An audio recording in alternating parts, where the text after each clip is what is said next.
The news of this is finally starting to break into some areas of the mainstream media.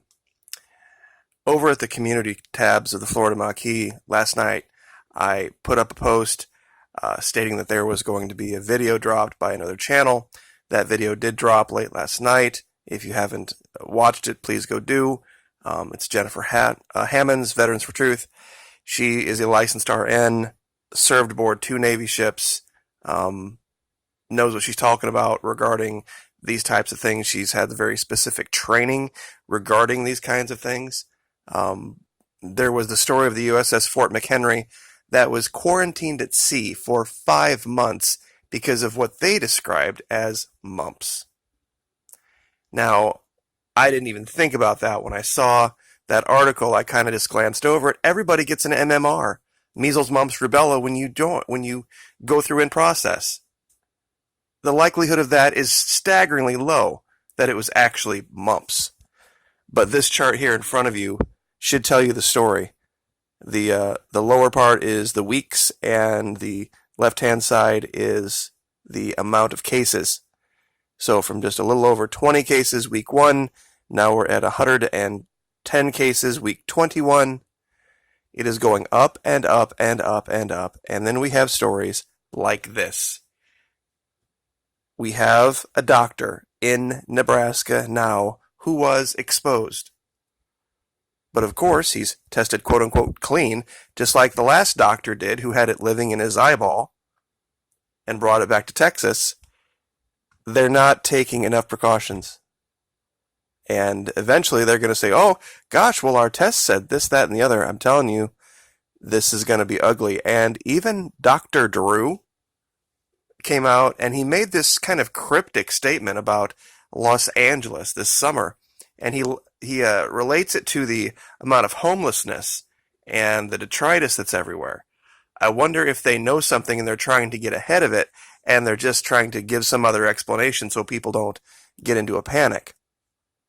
That maybe it's already here, maybe it's already in the homeless populations around this country, and that when people start to die, they're going to blame it on all sorts of other things like they are now, like measles or mumps or the flu or something else.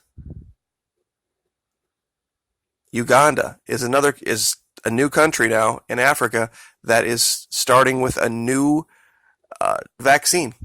They have the one vaccine that they've already admitted isn't working, so now they're trying another one. This one is from the Janssen Ebola vaccine. It's different than the Merck one.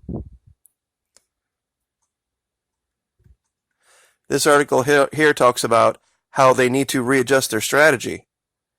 A panel of World Health Organization experts say strategies must be strengthened to combat the worsening Ebola epidemic in the eastern DRC.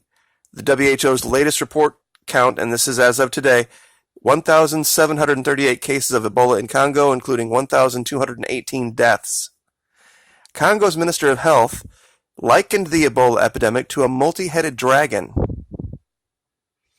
Everywhere they find it, they kill it one place, it pops up somewhere else. That's why I said they don't even know where their epicenter is. There are people that are not getting any type of treatment whatsoever. They're not reporting it when they are sick because they don't trust Western people or Western health workers, and I guess I can't say I blame them, but that's what's exacerbating the problem.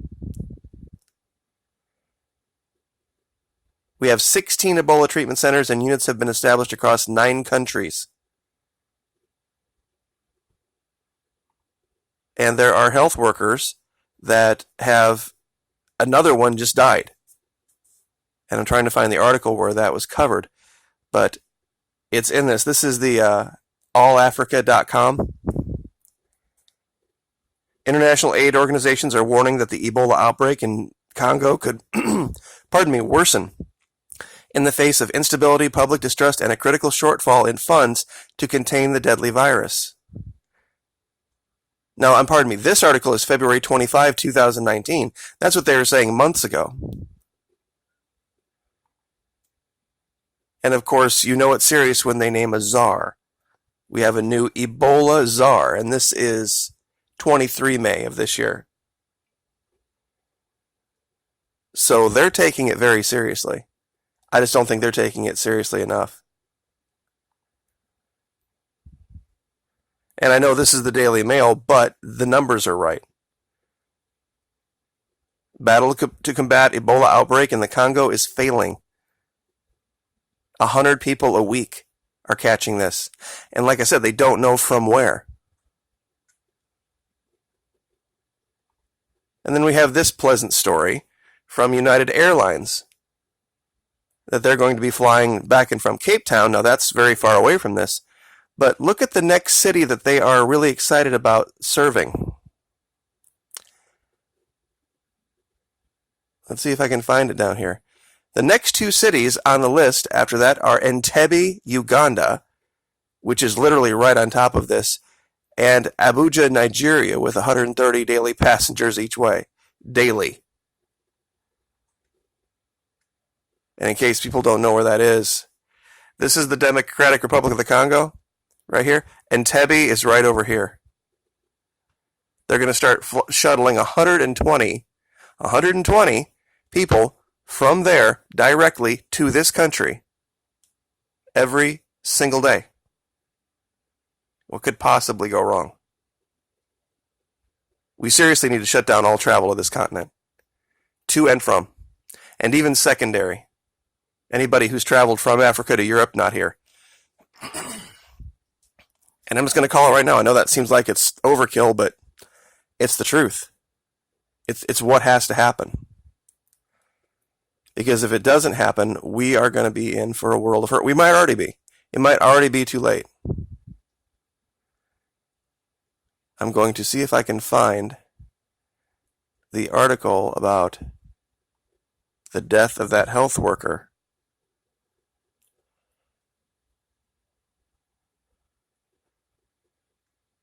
Here we go. Despite the massive international response in the region so far, 1,147 of the 1,600 people infected with Ebola have died. 68% of the deaths were recorded outside the treatment centers. Listen to that. 68% of the deaths were recorded outside the treatment centers. Attacks on medical staff and the treatment and transit centers dealing with suspected Ebola cases are making work harder.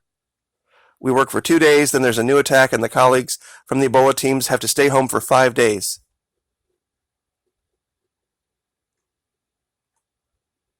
It's just crazy what's going on over there. In a bid to contain the outbreak, some 110,000 people have been given an experimental Ebola vaccine. Experimental.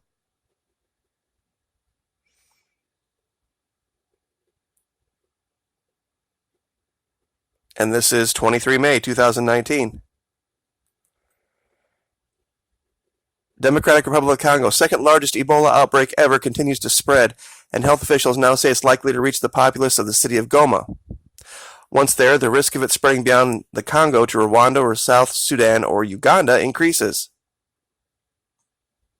Only a fraction of the health centers in that city, the capital of North Kivu, are prepared for a large-scale outbreak.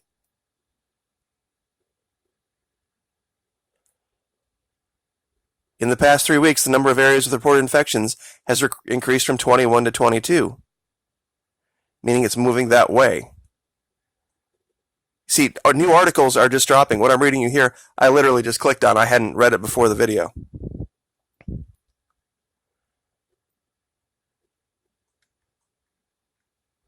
And I think DC knows about this. And I think they are trying to cook up schemes and stories to keep the American people calm.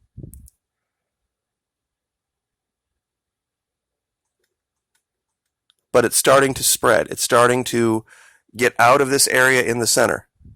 This is the Congo. Over here is Uganda. This is Rwanda, South Sudan, Central African Republic, Congo. I guess regular Congo is over here. Republic of the Congo is over here. And then out in this yellow area, Cameroon, Chad, Sudan, Ethiopia, Kenya, Tanzania, Zambia, and then Angola. And over here I had these areas in orange because this is where it was in 2014, this coastal area. So it's everywhere down there. And we have people just shuttling back and forth all the time. I mean, at this point, I don't even care if I sound like I'm an alarmist. This chart tells you everything you should need to know. Most of the deaths, 68% of the deaths, are happening outside of areas where they were even trying to treat it. That means the numbers they're giving you are only about a third of what's actually happening. They don't have any idea where the epicenter is. They don't have any idea of the real spread yet. And when they have to stop work for 5 days, it might as well be 5 years. So I know this was Dr. Drew, but I think, there might have been a warning being put out. This was on Fox where he came out and said that Los Angeles is going to have some kind of a problem because of the homeless situation. So I guess I'll leave it there as events warrant. I will keep you guys up to date, but the Navy would be the perfect place, the perfect incubator for this. With all those guys being all over the world, guys and girls, being all over the world. And especially in Africa, the girl that died aboard the Arlington was a nurse. I mean, of all the people, who's going to get sick and dies mysteriously just overnight? A nurse? Hard to say there, but given what we know about the McHenry and what we know about the Navy's propensity to lie, like, share, subscribe.